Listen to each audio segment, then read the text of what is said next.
এবার মন দিয়ে শোনেন, 15টা ভালো মৃত্যুর আলামত বলবো। কয়টা? খুব মন দিয়ে শুনবেন। 15টা ভালো মৃত্যুর আলামত বলবো। আজকে থেকে আল্লাহর কাছে বলবেন, আল্লাহ আমারে কোনো একটা আপনি দিয়ে দেন, ঠিক না? 15টা।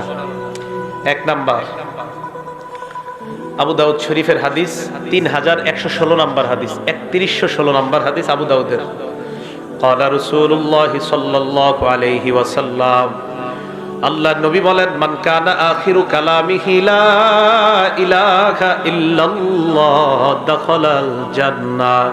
কোন ব্যক্তি যখন লা ইলাহা ইল্লাল্লাহ বলতে বলতে মারা যায়, এটা ভালো মৃত্যুর আলামত। মরার পর তার ঠিকানা আল্লাহর জান্নাত। মনে থাকবে তো? আল্লাহ আমার সামনে যারা, আমি সহ আমার মা বোন যারা শুনতেছে, আমাদের সকলকে আপনি মরণের সময় কালিমা নসিব করে দিয়েন। 1 নাম্বার, কালিমা আল্লাহ নসিব করে দেন। 2 নাম্বারটা মন দিয়ে শুনেন, কপাল ঘামায়া যাবে। ইমানদারের একটা আলামত এটাও, মৃত্যুর সময় ইমানদারের কপাল ঘামায়া যাবে। সুবহানাল্লাহ। কপাল। নাসাই শরীফের 1828 নাম্বার হাদিস। ক্বালা রাসূলুল্লাহ সাল্লাল্লাহু আলাইহি ওয়াসাল্লাম, মাউতুল মুমিনি বিআরাকিল জাবিন। ইমানদার মারা যাওয়ার সময় যদি দেখো তার কপাল ঘামায়া যায়, বুঝবা তার মরণটা বড় সুন্দর। মনে থাকবে? আবার কপাল না ঘামাইলে তারা জাহান্নামী মনে করেন না, মানে এটা একটা আলামত। কপাল ঘামিয়ে যাওয়া এটা ভালো মৃত্যুর একটা লক্ষণ। এটা হলো 2 নাম্বার। 3 নাম্বার, জুমার দিন অথবা জুমার রাত্রে যদি কোনো ইমানদার মারা যায়, জুমার দিন অথবা জুমার রাতে, জুমার দিন অথবা জুমার রাতে। তিরমিজি শরীফের 1074 নাম্বার হাদিস। তিরমিজি শরীফের 1074 নাম্বার হাদিস।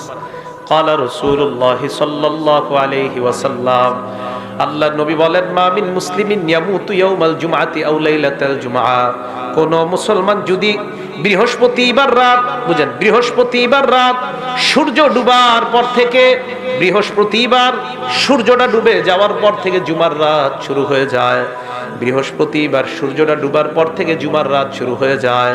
আল্লাহর নবী বলেন, এই জুমার রাত যদি কোনো মুসলমান মারা যায়, অথবা পরের দিন সূর্য ডুবার আগে যদি কোনো মুসলমান মারা যায়, আল্লাহর নবী বলেন, এই মুসলমান ইল্লা বুকিয়া ফিতনাতাল কবর, আশা করা যায় কবরের আযাব থেকে আল্লাহ তাকে হেফাজত করবেন।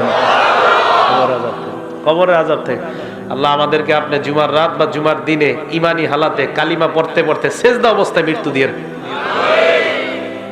এ হলো 3 নাম্বার। 4 নাম্বার, আল্লাহ রাস্তায় শহীদ যারা হয়, সুবহানাল্লাহ। মুসলিম শরীফের হাদিস, 4835 নাম্বার হাদিস। মুসলিম শরীফের হাদিসের নাম্বারগুলো তখন মিলবে যদি হাদিস সংখ্যা হয় 7453, মোট হাদিস হবে। ক্বালা রাসূলুল্লাহ সাল্লাল্লাহু আলাইহি ওয়াসাল্লাম, আল্লাহর নবী বলেন, মা তাউদ্দুনা শাহীদা ফীকুম। এ আমার সাহাবারা, তোমরা শহীদ কাকে বলো? সাহাবারা জবাব দিলেন, ইয়া রাসূলুল্লাহ, মান কুতিলা ফি সাবিলিল্লাহ, আল্লাহর রাস্তায়